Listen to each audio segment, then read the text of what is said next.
피청구인 측에 우선 1시간 변론 기회를 드리겠습니다. 휴정 후에 1시간 더 드리겠습니다.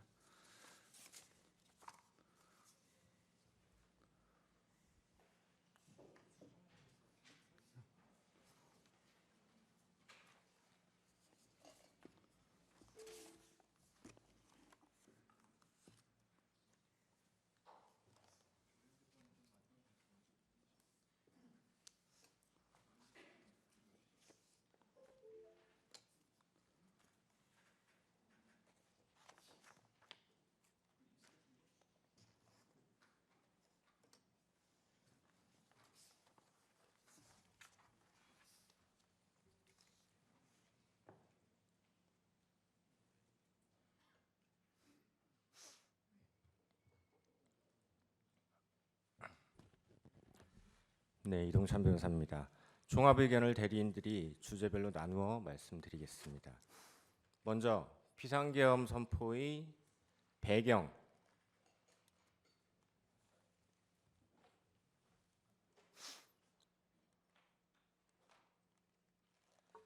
비상계엄 선포의 배경, 대통령이 왜 비상계엄을 결심하게 되었는지, 그리고 그 중에서도 야당의 다수 의석을 악용한 정부 정책 발목 잡기, 입법 폭거, 예산의 일방적 삭감에 대해서 살펴보겠습니다.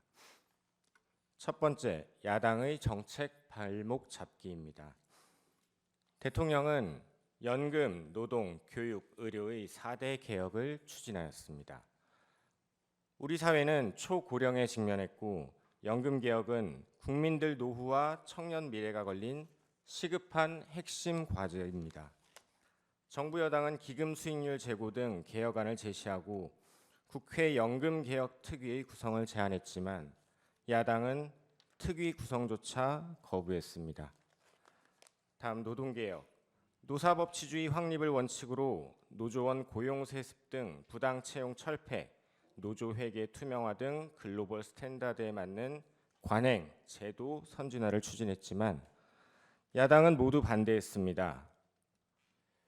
교육 분야에서도 방과 후 돌봄을 통합한 늘봄학교, 교육격차 해소를 위한 AI 교과서 도입 등을 추진했지만 야당은 여야 합의도 없이 반대 입법만을 민주당 단독으로 강행 통과시켰습니다. 의료개혁, 필수 의료 및 지역 의료 강화의 필요성을 호소하였음에도 야당은 대안 제시도 없이 여야 의정 협의체에 불참하는 등 갈등 양상을 방관하였습니다. 경제 분야에서 경제를 활성화시키고 성장 동력을 확충하기 위해 반도체 산업 지원 강화를 위한 특별법, 기업 밸류업 프로그램, 산업은행 부산이전, 중대재해처벌법 실효성 강화 등에 필요한 정책 입법들을 추진했지만 모두 야당의 반대로 무산됐습니다. 민생 분야에서는 과도한 국민 부담을 완화하기 위한 상속증여세법 개정, 각종 부담금 폐지 등 민생 법안들을 추진했지만 역시 모두 야당의 반대로 무산되었습니다. 그리고 첨단 전략 산업의 에너지 수급, 전력망 확충을 위해 반드시 필요한 첨단 에너지 3법 역시 추진했지만 야당의 반대에 가로막혔습니다. 중국 등 외국인의 간첩 행위를 처벌하기 위한 형법 개정을 추진했지만 이마저도 반대했습니다. 지방 소멸의 위기를 극복하고 지역 과학기술 산업의 발전을 통한 지역 경쟁력 강화를 추진했지만 모두 야당의 반대로 무산됐고 저출생 위기를 맞아 인구 전략기획부를 수립하고 신설하고 아이돌봄 지원을 확대하고자 했지만 역시 야당의 반대로 무산됐습니다. 다음 입법 폭거입니다. 법률 제정과 예산안 심의에 관한 권한은 국회에 있고 국회의 의사는 다수결에 따라 결정됩니다. 하지만 국회의 입법, 예산에 관한 이러한 권한에도 한계가 있습니다. 그것은 다름 아닌 헌법입니다. 즉 국회의 법률 제정, 예산안 심의는 국민 주권주의와 기본권 보장, 즉 헌법이 보장하는 국민의 기본권을 침해하는 법률을 제정할 수 없고 법치주의, 법률은 헌법에 따라야 하며 권력 분립, 입법권으로 행정권, 사법권을 침해할 수 없습니다. 그리고 이 모든 헌법상의 원칙들은 단 하나를 위해 존재합니다. 바로 국민입니다. 입법, 예산 등 국회의 모든 활동은 국민 이익을 위해 이루어져야 하고 국민 이익에 반해서는 안 된다는 것입니다. 구체적으로 민주당이 어떻게 국민 이익에 반하는 입법, 예산을 자행했는지 살펴보겠습니다. 먼저 입법 폭거입니다. 야당은 22대 국회가 개원하자마자 2주 만에 이재명 대표를 지키기 위해 검찰과 사법부를 압박하는 셀프 방탄 보복법들을 통과시켰습니다. 그 밖에도 이재명 대표에 대해 이미 진행되고 있는 수사를 방해하는 특검법들, 도대체 누구를 위한 법들인지 하나라도 우리 국민들을 위한 법이라고 말할 수 있을지 모르겠습니다. 5천만 대한민국 국민 중 단 한 사람을 위한 법들이었습니다. 그뿐만이 아닙니다. 시장경제 질서를 무너뜨리고 노사 간 갈등을 격화시키고 노조로 방송을 장악하는 법들, 1인당 25만 원씩 퍼주겠다는 대표적인 포퓰리즘법, 자금 세탁을 조장하고 정부 예산은 발목 잡고 중국의 기술을 팔아넘기는 이 법들, 모두 그 위헌성이 크고 국익을 침해하는 법들임에도 야당은 계속 반복적으로 통과시켰습니다. 이에 대통령뿐만 아니라 한덕수 국무총리, 최상목 권한대행조차 거부할 수밖에 없었습니다. 다음 예산의 일방적 삭감에 대해 말씀드리겠습니다. 예산은 우리 국민들이 피땀으로 만든 돈입니다. 현재를 살아가는 우리 국민들, 우리 경제, 어려운 이웃, 대한민국의 미래, 우리 아이들을 위해 쓰여져야 합니다. 이와 같이 귀중한 예산을 우리 국민들을 위해 잘 쓰기 위해 대통령은 전국을 발로 뛰며 정책을 개발하고 그것으로 정부 편성 예산안이 마련되었습니다. 헌법 제54조에 따르면 예산안의 심의 확정권은 국회에 있지만 예산 편성권은 정부에 있습니다. 따라서 야당이 다수 의석을 악용하여 정부 여당과의 협의 없이 일방적으로 예산을 삭감, 단독 처리하는 것은 정부의 예산 편성권을 사실상 박탈하는 것이나 다름없습니다. 그런데 야당은 지난 12월 1일 정부의 핵심 예산을 4조 1천억 원 삭감, 단독 처리하였습니다. 헌정사상 초유의 일이었고 삭감한 예산들의 면면을 보면 경악을 금할 수 없습니다. 수사기관들이 수사에 필요한 예산을 전액 삭감하여 사회 안전을 위태롭게 했습니다. 중국과 북한으로부터 밀반입되어 학원가까지 퍼진 마약 수사를 어렵게 했습니다. 법무부, 감사원까지 보복성으로 예산을 대폭 삭감했습니다. 대통령 체포 구속에 조직의 명운을 걸고 범죄까지 저질렀던 공수처의 예산은 증액해 주었고 최근에는 민주당 의원이 공수처의 조직과 예산을 대폭 늘려주는 법안을 제출하기도 했습니다. 북한의 핵과 미사일, 대량 살상 무기에 대응하는 핵심 국방 예산을 사실상 전액 삭감하여 안보를 위기에 빠뜨렸습니다. 이는 우리 국민의 생명, 나아가 국가의 존립을 위태롭게 하는 이적행위나 다름없습니다. 대왕고래 프로젝트 예산 사실상 전액 삭감, 산유국의 꿈이 물거품이 될 위기에 놓였습니다. 우리는 세계가 인정하는 원전 강국이고 원전 기술은 우리의 미래 먹거리 중 하나입니다. 그럼에도 불구하고 원전 수출의 필수적인 신기술 R&D 예산 90%를 삭감했습니다. 현재 세계 원전 시장의 70%는 중국과 러시아가 장악하고 있습니다. 최근 방통위의 경우 예산 삭감으로 소송비가 없어 글로벌 대기업을 상대로 과징금 부과도 못하고 있습니다. 유류비가 없어 차량 운행을 못하고 운영비도 없어 방문객에게 차 한 잔 못 내주고 있다고 합니다. 얼마 전 국무총리 역시 이 법정에 나와 법무부 인사정보관리단 예산이 전액 삭감되어 사무실 청소도 각자 해결하고 화장실도 가까운 공원이나 다른 관공서에 가서 해결하는 등 정부 효율과 공직사회 사기가 매우 떨어지고 있다고 증언한 바 있습니다. 검찰 특활비를 전액 삭감하는 바람에 수사관들은 사비, 상금까지 털어 마약 수사를 하고 있다고 합니다. 이와 같이 무분별한 예산 삭감은 이미 현실로 다가와 부처별 업무 그리고 나아가 국정 운영에 심각한 문제들을 야기하고 있는 것입니다. 야당은 대통령 당선 후 취임 전부터 이미 대통령 탄핵을 추진해 왔습니다. 온갖 이재명 방탄법, 보복법, 위헌입법들을 자행하고 줄탄핵으로 일할 사람 모두 집에 보내고 대통령과 정부 여당이 추진하는 정책은 모조리 발목 잡고 예산은 일방적으로 삭감했습니다. 국정이 마비되지 않으면 오히려 이상할 정도였습니다.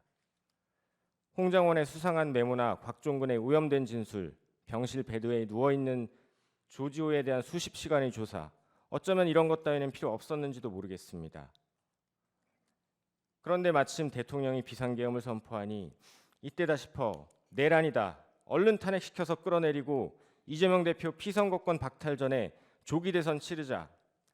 이것이 현재 국회에서 절대 다수당을 차지하고 있는 민주당의 민낯입니다. 칸트는 모든 인간은 목적에 따라 행동한다고 했습니다. 야당의 입법, 예산과 관련된 일련의 폐악 행위에는 세 가지의 일관된 목적성을 발견할 수 있습니다. 첫째, 우리 국익을 침해한다는 점입니다. 민생 경제가 활성화되고 우리 기업들 사업 잘 되고 일자리 늘어나고 국익이 신장되면 대통령이 국정 운영을 못한다고 할 수 없을 테니 말입니다. 둘째, 반대로 우리 안보를 위협하고 우리 아이들에게 마약 팔고 우리 기술 탈취해가는 중국, 북한의 이익에 부합하는 일들이었습니다. 간첩들에 대해서는 수사조차 어렵게 하고 야당 대표는 유엔 안보리 제재를 위반하여 수백만 달러를 북한에 송금하기도 했습니다. 그리고 셋째, 국정 운영 마비시켜놓고 대통령을 빨리 야당 대표의 피선거권 박탈 전에 탄핵해서 끌어내리려는 목적에 부합하는 행동들이었습니다. 야당이 했던 예산, 입법, 탄핵 하나하나 국익에 반하는 것들 해놓고 그것이 진정 국민들을 위한 것이었다고 말할 수 있을지 모르겠습니다. 민주주의 다수결을 빙자한 민주주의 파괴, 야당의 입법 독재로 인한 권력 분립의 파괴, 이적 행위였습니다. 대통령 탄핵 소추해놓고 이제 와서는 대통령이 추진하던 개혁, 정책 입법, 우리가 하겠다, 예산도 다시 증액하자, 우리가 중도 보수를 대신하겠다라고 합니다. 형법 87조 내란, 대한민국 영토의 전부 또는 일부에서 국가 권력을 배제하거나 국헌을 문란하게 할 목적으로 폭동을 일으킨 자는 다음 각호의 구분에 따라 처벌한다. 대한민국에서 국가 권력인 행정부, 사법부를 배제하려 하고 국헌을 문란하게 한 자들, 도대체 누구이고 누가 내란범입니까? 야당이 초래한 이 사태, 국가 위기 상태, 국가 비상사태가 아니라고 말할 수 없을 것입니다. 이래놓고 야당은 진정으로 정부 여당과 대화할 생각이 있었다고, 대통령이 대화할 자세가 되어 있지 않았다고 어떻게 그렇게 말할 수 있는지 모르겠습니다. 12월 3일 밤 국무총리, 국무위원들은 정무적 부담, 경제 외교에 미칠 영향을 우려하고 걱정하고 반대하고 또 일부는 침묵했습니다. 하지만 그 누구도 다른 해법으로 대통령을 설득하지 못했습니다. 헌법 제66조 제2항 대통령은 국가의 독립, 영토의 보전, 국가의 계속성과 헌법을 수호할 책무를 진다. 대통령이 비상계엄을 결심한 이유입니다.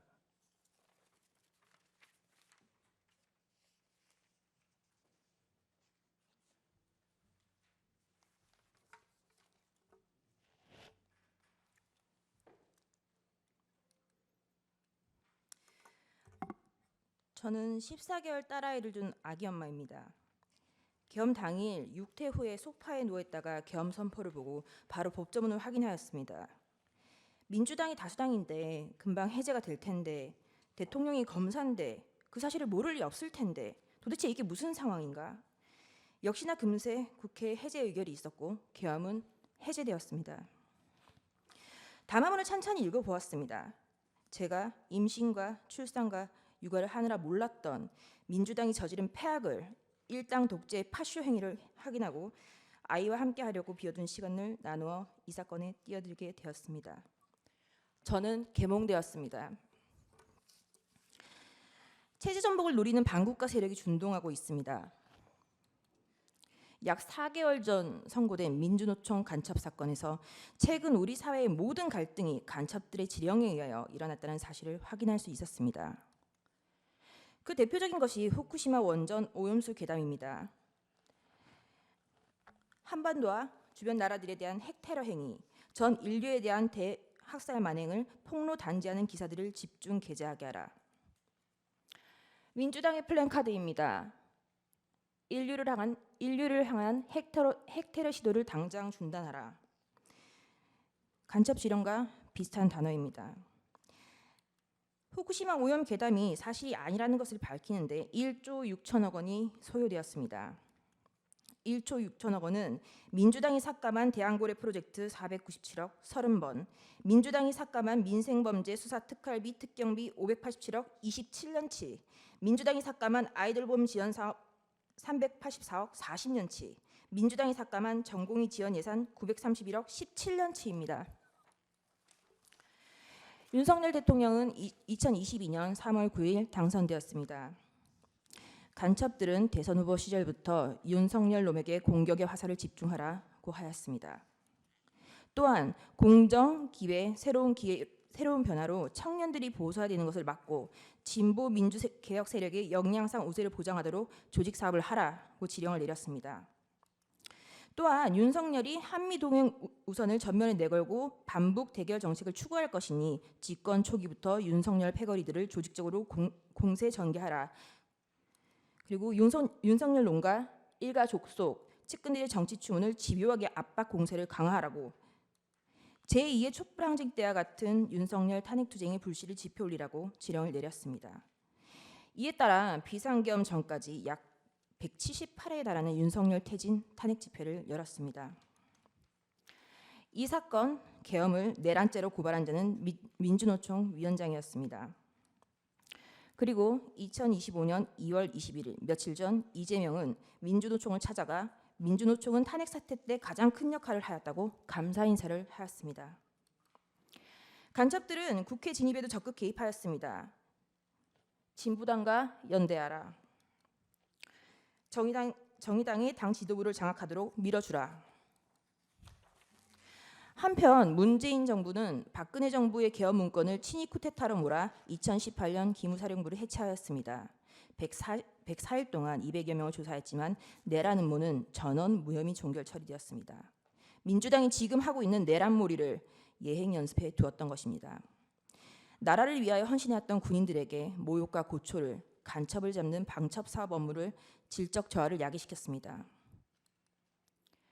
또한 문재인 정부는 박지원 전 국정원장은 2020년 국정원의 대공수사권을 폐지하였습니다.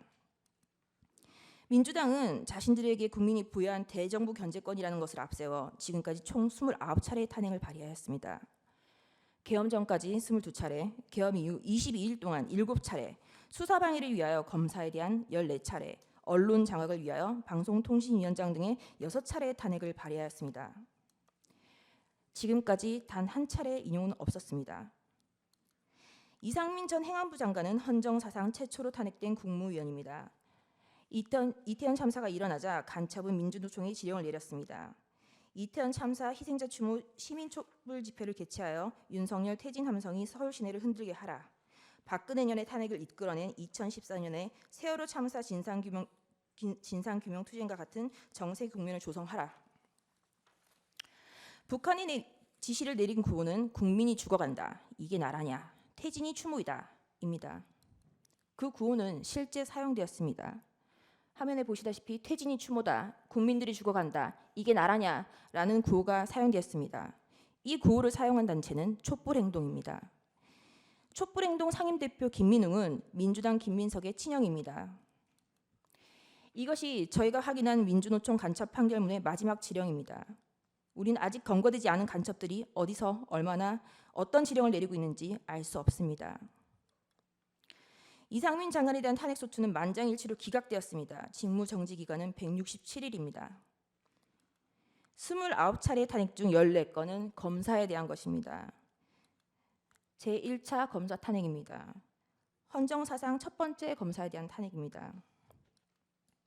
이날은 이재명의 백현동 대북 송금 의혹에 대한 영장 체포 동의안 표결이 있었던 날이었습니다. 이날 민주당은 국무총리 한덕수에 대한 해임 건의안 그리고 검사 안동안에 대한 탄핵 소추를 맞불로 상정하여 가결시켰습니다. 검사 안동안에 대한 탄핵은 기각되었고 직무정지 기간은 251일입니다. 제2차 검사 탄핵, 검사 이몽섭, 검사 손준성, 검사 이정섭, 검사 이희동, 그리고 제1차 방송통신위원장 이동관에 대한 탄핵을 23년 11월 9일 발의하였고 철회하였습니다. 이 중 검사 이정섭은 이재명에 대한 쌍방울 대북 송금 사건, 법화 유용 사건을 수사한 검사입니다.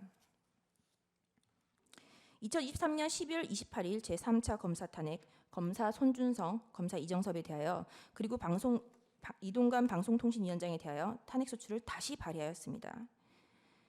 그리고 방송통신위원장 이동관에 대한 탄핵소추는 철회하였습니다. 그 철회 사유는 방송통신위원장에 대한 탄핵 사유를 검찰청법 위반으로 탄핵소추한다고 하여 황급히 철회한 것입니다. 이 탄핵소추안은 고민정 등 168인 등의 발의로 제출되었습니다. 민주당의 탄핵소추권은 이와 같이 사용되었습니다. 최소한 탄핵소추안을 쓰는 성의조차 없었던 것입니다.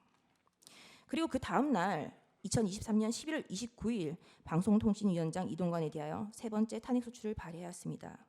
이동관은 20일 사이에 3번이나 탄핵 발의를 당하였습니다. 탄핵이 가결되면 직무집행이 정지되어 방통위 업무가 마비되므로 이동관 방통위원장은 결국 사의를 표명하였습니다. 이와 같이 무성의한 장난 같은 탄핵소추 발의와 철회, 재발의에 대하여 국민의힘 소속 의원들은 국회의장들을 상대로 심의 표결권을 침해하였다며 권한쟁의 심판을 청구하였으나 각하했습니다. 결국 검사 손준성과 검사 이정섭에 대한 탄핵소추는 가결되었고 검사 이정섭에 대한 탄핵소추는 탄핵 사유 대다수가 직무와 무관, 특정되지 않아 전원일치 기각 결정이 내려졌습니다. 직무 정지 기간은 272일입니다. 제4차 방송통신위원장 탄핵 2024년 6월 27일 방송통신위원장 김홍일 탄핵소추 발의되자 자진 사퇴하였습니다. 제4차 검사 탄핵 2024년 7월 2일 검사 박상용, 검사 강백신, 검사 엄희준, 검사 김영철에 대하여 탄핵소추 발의가 있었습니다. 검사 강백신은 이재명에 대한 대장동 백현동 사건을 수사한 검사입니다. 검사 엄희준은 이재명에 대한 대장동 백현동 사건을 수사하고 이재명에 대한 구속영장 청구를 한 검사입니다. 검사 김영철은 민주당 전당대회 돈봉투 사건을 수사한 검사입니다. 검사 박상용은 쌍방울 대북송금 사건의 수사검사입니다. 검사 박상용의 탄핵소추 사유입니다. 민원인 대기실 바닥에 설사를 하고 벽에 대변을 발랐다. 이화영에 대하여 이 보이는 영상 녹화실에서 연어회와 종이컵에 소주를 따라주고 진술을 회유하였다. 이재명에 대한 대북송금이 표적수사라는 것, 그리고 그것이 탄핵소추 사유였습니다. 당연히 이화영의 주장은 항소심에서 모두 배척되었습니다. 2024년 7월 25일 제5차 방송통신위원장 직무대리 이상인에 대한 탄핵소추가 발의되었고 다음 날 사의를 표명하였습니다. 이진숙은 2024년 7월 30일 방송통신위원장에 취임을 하였고 그 다음 날 탄핵소추가 발의되었습니다. 단 이틀 일하였는데 헌재는 4대4로 기각을 하였고 직무정지 기간은 174일입니다. 문재인 정권의 사드 고위지원 및 2급 비밀을 중국에 유출한 간첩 행위를 감사하는 것을 표적 감사라고 민주당은 비난을 하였습니다. 그러다가 2024년 12월 2일 독립된 헌법기관인 감사원장에 대한 탄핵을 발의하였습니다. 그리고 같은 날 검사 최재훈, 검사 이창수, 검사 조상원에 대하여 탄핵소추를 발의하였습니다. 그리하여 하루 뒤 그 다음 날 대통령은 2024년 12월 3일 비상계엄을 선포하였습니다. 반국가 세력의 사회 장악, 민주당의 언론 장악 시도, 입법 폭거, 사법 업무의 마비, 삼권 분립 원칙의 몰각, 헌법기관인 감사원의 독립성까지 좌지우지하려는 일당 독재의 파쇼행에 대하여 국민들에게 현재의 상황을 알리기 위한 대국민 호소의 계엄을 선포하였습니다. 그럼에도 민주당은 멈추지 않았습니다. 결국 2024년 12월 5일 검사 최재훈, 이창수, 조상원에 대한 탄핵을 가결하였습니다. 그리고 감사원장 최재해에 대해서도 탄핵을 가결하였습니다. 감사원장의 탄핵 사유는 구체적으로 특정되지조차 않았고 검사 3인에 대한 탄핵 소추 사유도 모호하다고 지적을 받았습니다. 2024년 12월 4일 피청구인에 대하여 1차 탄핵을 발의하였고 그 사유 중 일부는 중국, 러시아를 적대시하고 일본 중심의 기이한 외교 정책을 고집한다라는 것이었습니다. 2024년 12월 7일 4시간이 넘게 기다렸으나 정족수가 미달되었고 민주당은 계속하여 이상민 행안부 장관, 박성재 법무부 장관, 김영현 국방부 장관, 조지호 경찰청장에 대하여 탄핵 소추를 발의, 결국 이상민 장관은 사임하였습니다. 대통령에 대한 탄핵이 쉬이 이루어질 것 같지 않자 한동훈에 대한 체포설, 정치인에 대한 체포설, 판사에 대한 체포설이 난무하기 시작하였습니다. 2024년 12월 12일 대통령에 대한 두 번째 탄핵 소추가 발의되었습니다. 그리고 체포설만 가지고 부족하자 2024년 12월 13일 김어준이 한동훈에 대한 사살설을 터뜨렸습니다. 우리는 모두 이 뉴스가 이제는 가짜인 것을 압니다. 결국 2024년 12월 14일 대통령에 대한 탄핵 소추가 가결되었고 헌법재판관이 임명하지 않는다는 이유로 한덕수 국무총리를 탄핵하였습니다.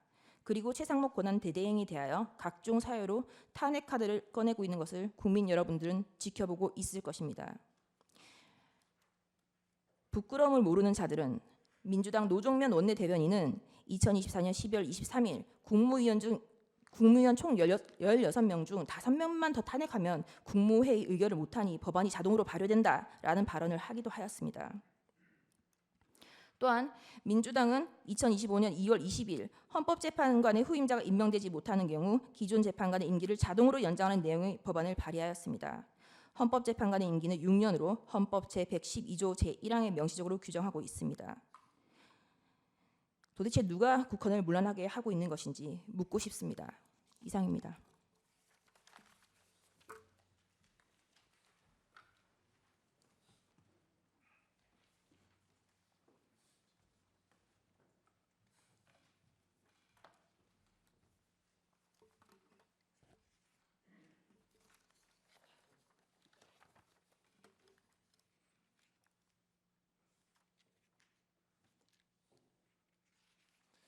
예, 대통령 담화문에서 나왔던 하이브리드 전 그와 관련해서 계엄 선포 상황을 국가 비상사태라고 판단한 것에 대해서 말씀을 드리겠습니다. 예, 계엄을 선포할 수 있는 상황으로 헌법 77조 1항과 계엄법 2조 2항의 전시, 사변 또는 이에 준하는 국가 비상상태로 규정하고 있습니다. 그래서 일반 국민들은 비상계엄을 선포할 수 있는 상황으로서 전시, 사변과 같이 전쟁이나 물리적 폭력이 발생한 경우만을 상정하기가 쉽습니다. 그러나 오늘날 헌정의 위기는 전쟁, 폭동과 같은 경성 위기뿐만 아니라 다양한 위기에서 연성 위기가 발생할 수 있습니다. 헌법과 국가를 수호해야 될 책임이 있는 대통령은 이러한 연성 위기에도 대응을 하고 이에 방어를 해야 될 책무가 있습니다. 방금 두 변호인께서 자세히 설명해 주셨지만 비록 전시사변은 아닐지라도 헌법 헌정 질서가 중대한 위기에 와 있다고 하는 것은 익히 알 수가 있습니다. 게다가 한국에서는 중국과 북한의 하이브리드전이 전개되고 있습니다. 이러한 상황에서 방금 보았듯이 국회의 탄핵 난발로 인한 행정부, 사법부, 헌재의 기능마비, 국익에 반하는 국회의 입법 독재, 재정적 부담이나 위헌성이 짙은 입법 폭주, 무분별한 예산 삭감으로 인한 정부의 정상적 작동 불능, 이런 상황에 비추어서 대통령은 국가 비상사태로 판단한 것입니다. 그러면 대통령께서 말씀하신 하이브리드전이 무엇인가에 대해서 한번 살펴보겠습니다. 하이브리드전은 정규전 이외의 비정규전, 테러, 심리전, 여론전, 인지전, 사이버전 등 동원 가능한 모든 수단을 전개 가능한 모든 영역에서 사용하여 치르는 전쟁을 말합니다. 이러한 하이브리드전은 재래식 전력과 경제력이 떨어지는 사회주의 국가나 일당 독재 국가들이 서구 진영의 자유민주주의 국가들을 상대로 하여 펼치고 있습니다. 자유민주주의 국가에는 표현의 자유가 있기 때문에 그 틈을 파고들어서 여론전, 심리전, 사이버전을 전개하기가 상당히 용이하고 반대로 자유민주주의 국가에서는 이것을 인식하고 방어하는 데 상당한 어려움이 있습니다. 러시아의 하이브리드 전 이론의 대표자인 게라시모프라는 분은 하이브리드 전이 6단계로 진행이 되는데 통상 4단계 정도 돼서 재래식 전쟁이 발발하게 되며 그러한 경우 상대 국가는 이미 하이브리드 전의 전개로 인해서 국력이 쇠퇴하고 사회적인 분열과 갈등이 일어나서 재래식 전쟁 수행력이 대폭 약화된다고 하고 있습니다. 따라서 국가의 주권 및 국익을 지키기 위해서 정치인들과 국민들은 그 위험성을 인식하고 경계해야 할 것입니다. 전 세계에서 지금 가장 하이브리드 전을 활발하게 펼치고 있는 나라는 중국입니다. 중국은 중국식 하이브리드 전의 명칭을 초안전이라고 하고 있습니다. 사기에 나오는 초안전이 아니고 한계를 초월한다, 한계가 없다고 하는 의미에서 초안전입니다. 지금 중국이 세계 여러 나라에서 펼치고 있는 이러한 하이브리드 전의 정치적 영향력 공작을 살펴보면 그들이 한국에서도 어떠한 일을 하고 있으리라는 것을 예상할 수 있으므로 한번 그 사례를 살펴보겠습니다. 중국은 2019년 및 2021년 캐나다 총선에 개입을 해서 최소 11명 이상의 친중 후보를 당선시켰습니다. 이 의혹이 처음 제기되었을 때 중국 당국은 터무니없다고 부인을 했지만 캐나다 정보당국이 1년여에 걸쳐 조사 결과 공식적으로 이를 인정했습니다. 캐나다에는 많은 중국 교민과 기업과 유학생들이 있습니다. 그들을 이용해서 친중 후보에게 불법 자금을 지원하고 선거 운동을 도와주며 반대로 반중 후보에 대해서는 낙선 운동을 하고 흑색 선전을 유포하는 등으로 정치적 영향력 공작을 합니다. 특히 선거철에 다가와서 반중 정책을 펼치면 경제 타격을 받는다. 대만과 친교를 맺고 그들을 지원하면 중국과의 전쟁에 휘말릴 위험이 있다. 이런 식으로 경제적, 안보적 측면에서의 불안감을 퍼뜨립니다. 소위 평론가, 언론을 통해서 그러한 여론전, 심리전을 전개를 합니다. 한국에서도 흔히 볼 수 있는 형태의 여론전입니다. 그 외에 중국은 2020년 호주 선거에도 개입했습니다. 호주에 광산업이 큰 이권이 있기 때문에 호주에 진출한 중국 기업들에게 유리한 지위를 주기 위해서 총선에 개입을 했고 대만 선거에는 물론 개입을 하고 있습니다.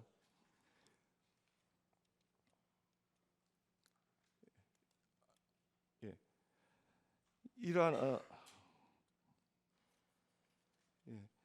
중국의 시진핑은 2017년 트럼프 대통령을 만나서 한국은 과거 중국의 일부였다라고 하는 인식을 표명한 바가 있습니다. 그만큼 한국에 대해서 영향력을 행사하려고 하는 그 마음이 크다고 하는 것을 우리가 쉽게 알 수가 있습니다. 한국은 중국이 하이브리드 전을 전개하기에 최적의 환경을 갖추고 있습니다. 정치인과 일반 국민들이 이 부분에 대해서 경각심이 거의 없습니다. 2024년 기준으로 한국에 있는 제한 외국인의 37%인 96만 명 정도가 중국인입니다. 또한 민주당의 민주연구원과 중국 공산당의 중앙당교는 교류 협약을 맺어서 친분이 있습니다. 문재인 대통령은 중국을 방문하여서 시진핑의 중국몽과 함께 하겠다고 하여서 중국의 1대1로 정책에 찬동 의지를 표명하였고 이재명 대표 역시 주한 친중 대사를 만나서 굉장히 친중 성향을 드러낸 바가 있습니다. 지금 전 세계에 공자학교가 많이 있었는데 그 공자학교가 중국의 정치적 영향력 공작의 통로가 된다고 해서 많은 나라들에서 폐쇄가 되고 있습니다. 그러나 한국은 아시아에서 가장 많은 23개가 있습니다. 프랑스의 알리앙스 프랑세즈나 괴테 문학 같은 것은 대학교 밖에 있습니다. 순수한 어학원입니다. 그러나 공자학원은 대학에 설치해서 학생들에 대한 비판의식을 마비시키고 정치적 영향력 공작의 통로가 되고 있습니다. 이 공자학원의 책임자가 중국의 통일전선공작부의 부장, 우리나라로 말하면 장관급 인물들이 했다고 하는 것이 그 공자학원의 성격을 여실히 보여주는 것이라고 할 것입니다.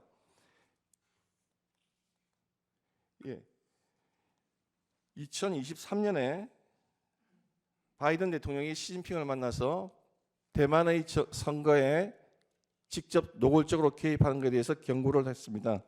그 다음에 중국은 전국인민정치협상회의라고 하는 정협의 주석을 맡고 있는 왕홍인이라는 인물이 개입 방식을 전면적 개입 방식에서 분산식 개입 방식으로 바꾸었습니다.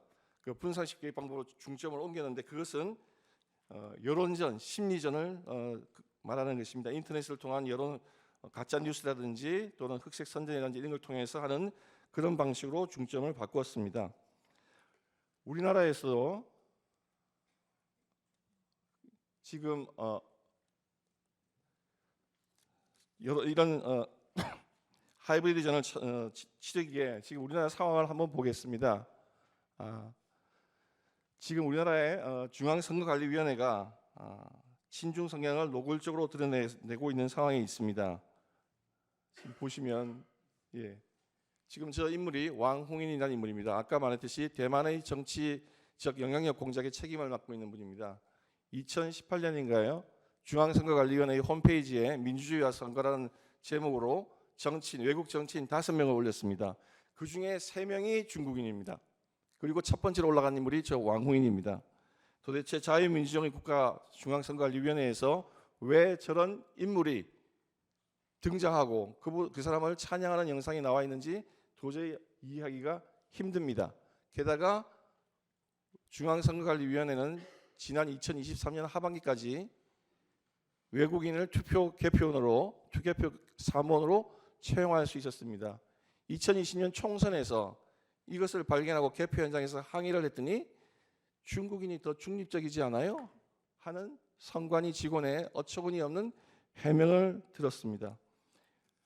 자, 가장 하이브리드 공작에 취약하고 중요하면서도 취약한 것이 중앙선관위의 서버 시스템입니다.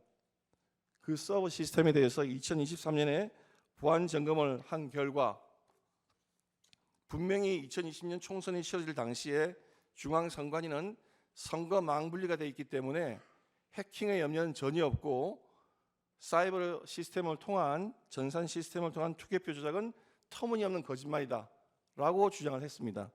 그러나 2023년 국정원의 보안 점검 결과 2020년 총선 당시 선거 망분리는 너무나 미흡해서 해커의 공격에 사실상 무방비 상태였고 통합 유권자명부가 탈취 가능했으며 사전 투표관리관의 사인 선거관리위원회의 청인 탈취가 가능했고 사전투표지 관리가 미흡했으며 사전투표지 인쇄도 가능하다고 했습니다. 이것을 다 종합하면 사전투표에서 투표자 숫자를 얼마든지 늘릴 수 있고 투표지 용지도 얼마든지 인쇄할 수 있다고 하는 것을 의미하는 것입니다.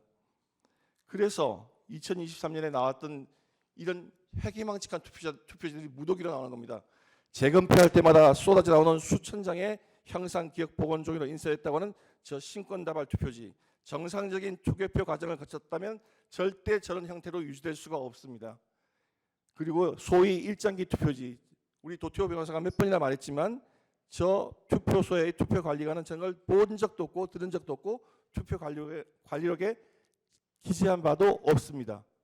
그리고 저렇게 본드로 붙어 있는 이상한 투표지들, 저게 어떻게 개표와 개표를 거치고 난 다음에 저런 투표지가 나올 수 있겠습니까? 이런 사유로 인해서 국민들 사이에 선거 시스템에 대한 의혹과 염려가 증폭되고 있는 상황이었습니다. 자, 이렇게 중국의 정치적 영향력 공작 앞에 무방비 상태로 놓여져 있는 상황 하에서 국회가 이런 문제에 대해서 이런 위험성을 인식하고 대응책을 강구하는 것이 아니라 오히려 정반대의 길을 갔습니다. 감사원이 아까 발표했지만 감사원이 2024년 10월 말경 사드 배치에 대한 관한 기밀을 중국과 시민단체에 유출한 전 정권의 고위 관료들을 고발하자 국회는 감사원장을 탄핵했습니다. 간첩 행위를 은폐하고 덮어주기 위한 탄핵이라 질책을 받아 마땅하다 할 것입니다. 중국인의 간첩 행위를 처벌할 수 있는 간첩법 개정에 반대하였고 국가 핵심 산업기술 유출 통로가 될 수 있는 국회에서의 증언감정법 개정안을 의결하였으며 방산 수출 시 국회의 동의를 요구하는 방위사업법 개정안도 의결하여서 중국의 하이브리드 전개를 오히려 돕고 있다고 비난받아 마땅한 상황이 되었습니다. 이런 상황에서 대통령인 피청구인은 거대 야당의 무차별 탄핵으로 인한 행정부, 사법부 기능마비, 무분별한 예산 삭감으로 인한 국방과 서민 경제의 파탄, 마약 범죄 수사들의 심각한 차질, 국가 경제를 위협하는 위헌적인 입법 양산, 산업 경쟁력 제고를 위한 각종 입법의 무산 등으로 사실상 무정부 상태로 흘러가서 국가와 헌정의 위기가 오고 있다는 것을 절감했고, 나아가 국가적 이익이 침탈당하고 있고 그것이 심지어 입법화, 제도화되고 되려는 위기에 있다는 것을 절감하게 되고, 그 국민에게 이러한 상황을 직접 호소하고 국민들이 감시와 견제의 눈을 떠서 이러한 사태를 막아줄 것을 호소하기 위해서 비상계엄을 선포하게 된 것입니다.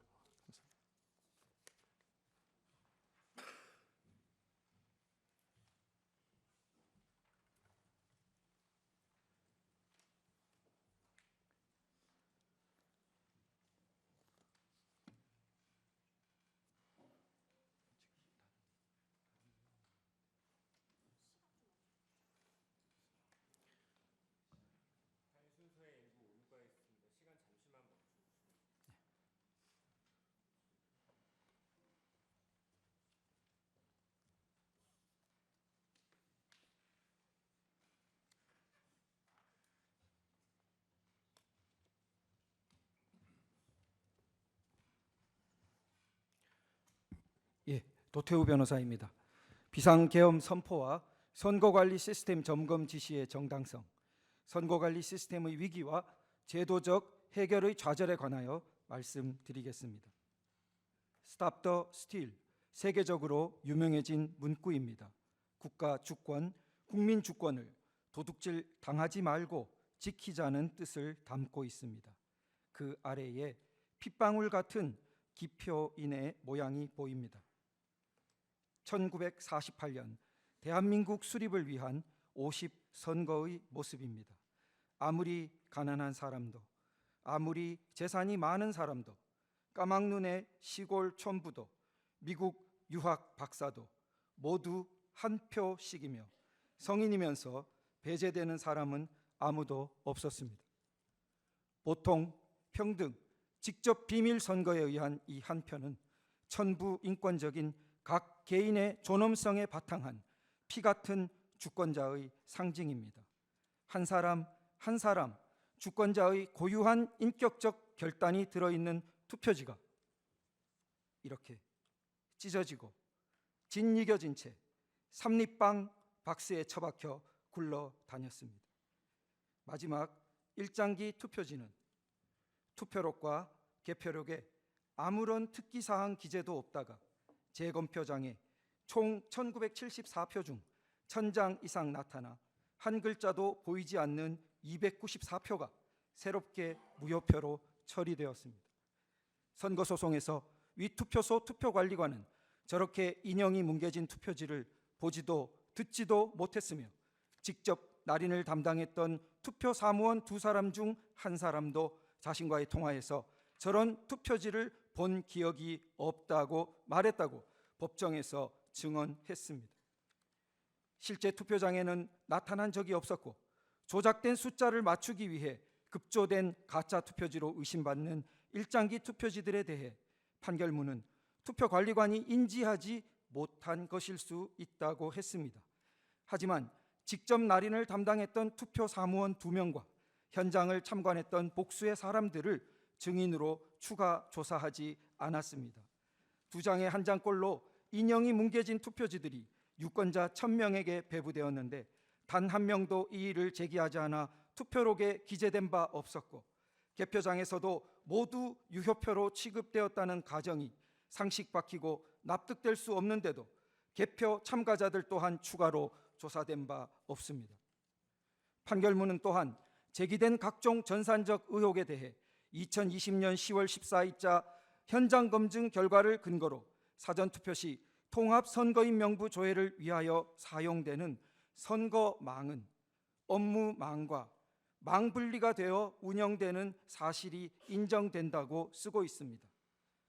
하지만 판결문이 총 5회나 거론하는 2020년 12월 14일자 현장 검증은 선관위 직원이 2시간 동안 74장의 PPT 슬라이드를 넘기며 일방적으로 발표한 것이 전부였습니다.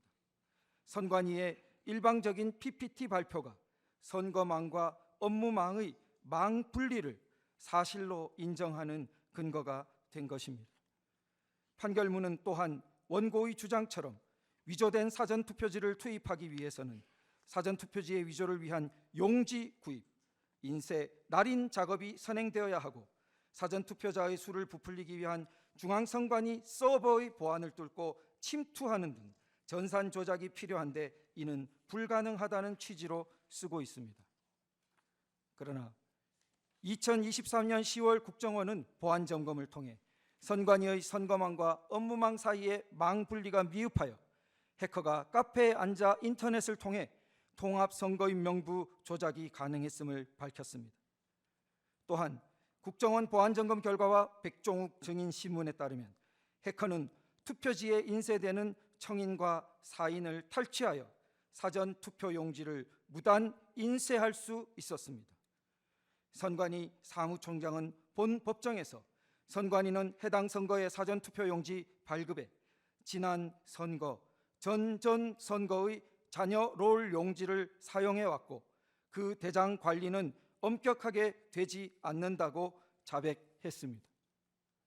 국정원의 점검과 두 증언을 종합하면 판결문에서 불가능하다고 판시했던 용지 확보, 인쇄 날인, 서버 침투가 모두 가능했다는 것이 명백합니다. 해킹을 통해 가짜 투표 용지를 무한 제조하는 것이 가능했던 상황인 것입니다. 각종 이상 투표지 속에 선거 소송을 제기한 원고들을 찍은 표들이 섞여서 발견되는 것에 대한 의문이 제기되고 있습니다.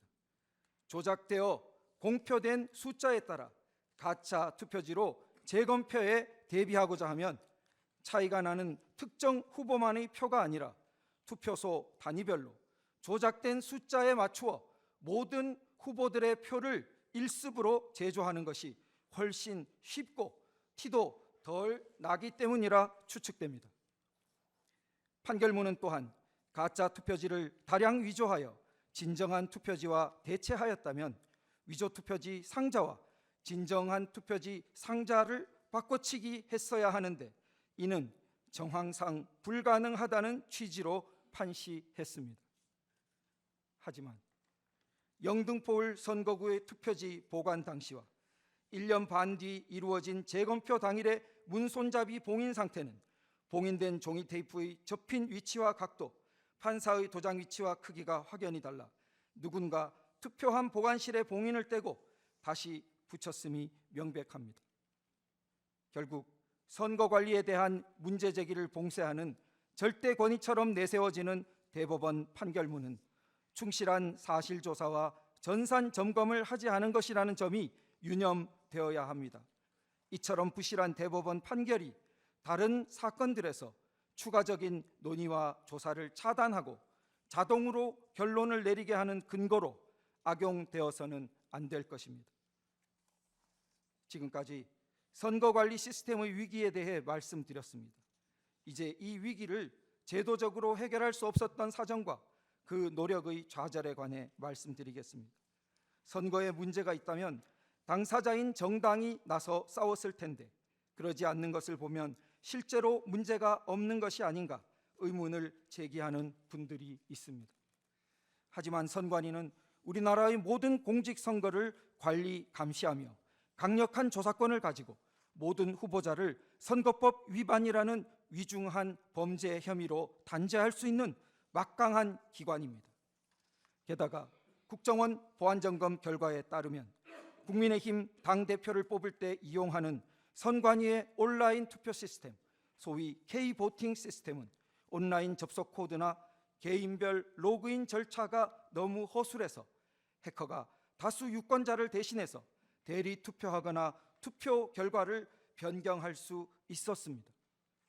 국회를 주도하고 있는 거대 야당이 국정원 보안점검의 의도를 왜곡하며 부정선거 의혹을 제기하는 국민들을 비난하고 선거제도 개선을 요구하는 국민을 직접 고발까지 하면서 편향적으로 선관위를 비호해 온 것은 주지의 사실입니다.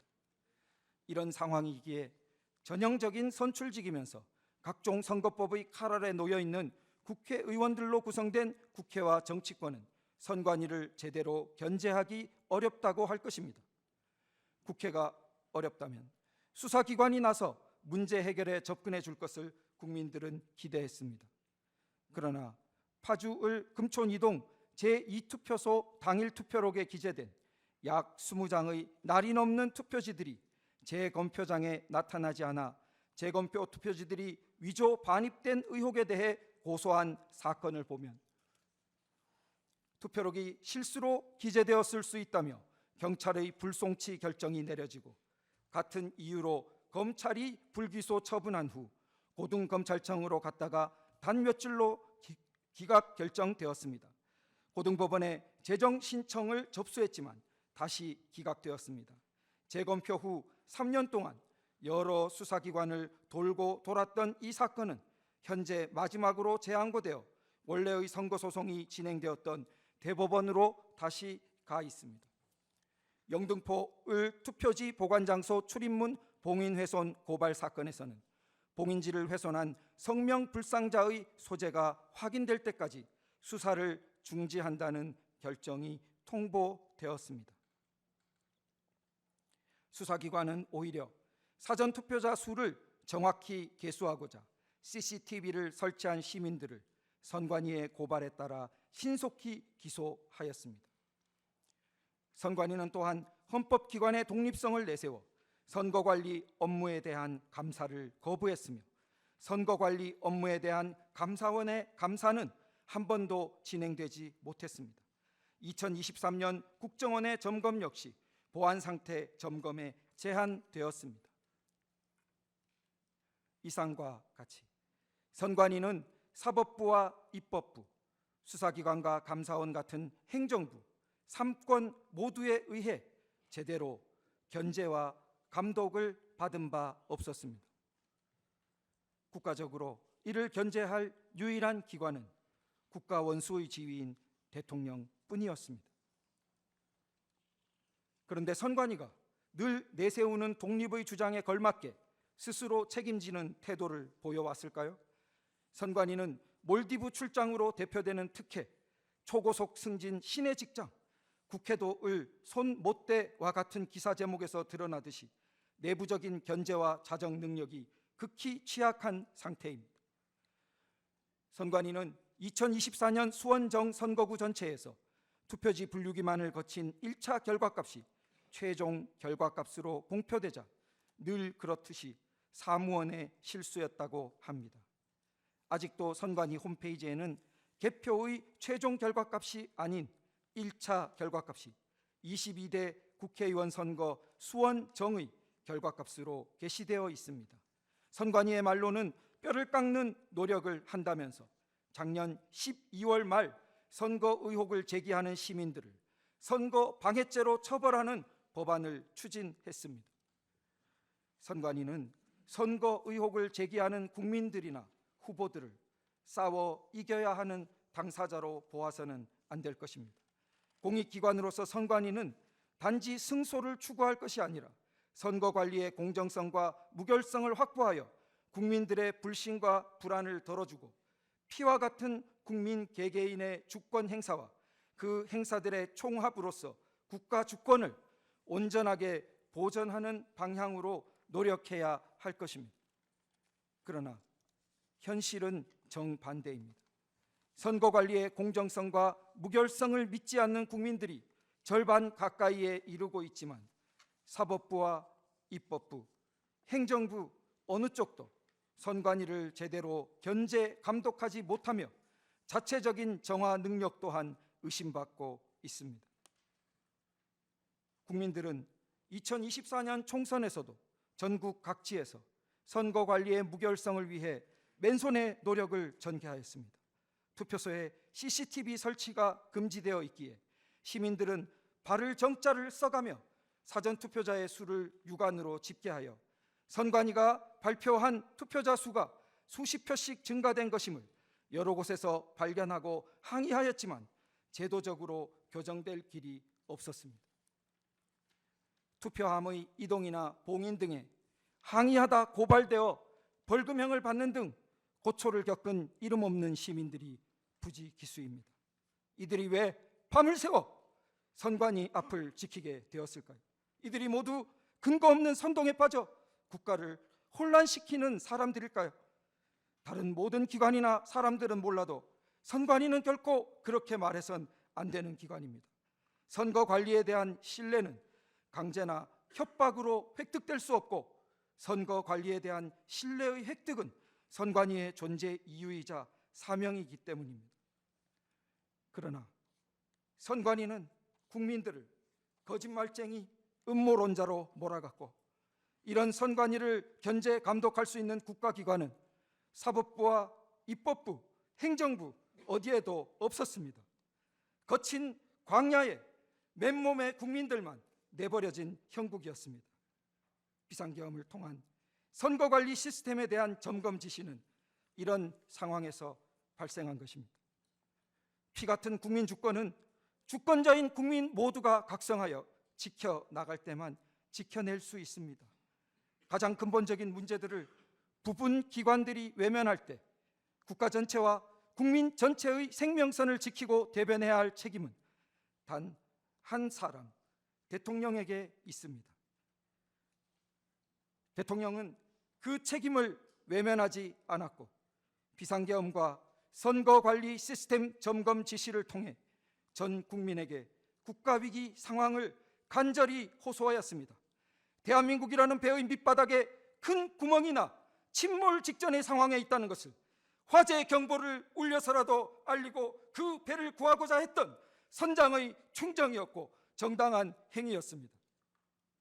수천 년 인류 문명사에서 가장 발전된 체제인 천부인권, 보통선거, 자유민주 체제의 기초는 존엄한 한 사람 한 사람의 기표를 피처럼 귀중하게 보는 것입니다. 존경하는 우리 헌법재판소가 자유, 문명, 수호라는 고귀한 사명의 깃발을 높이 들어 올려주실 것을 간청드립니다.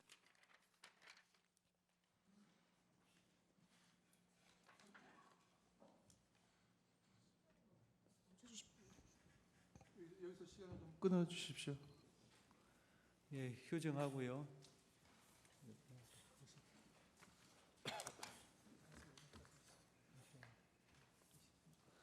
예, 6시 45분에 속개하겠습니다.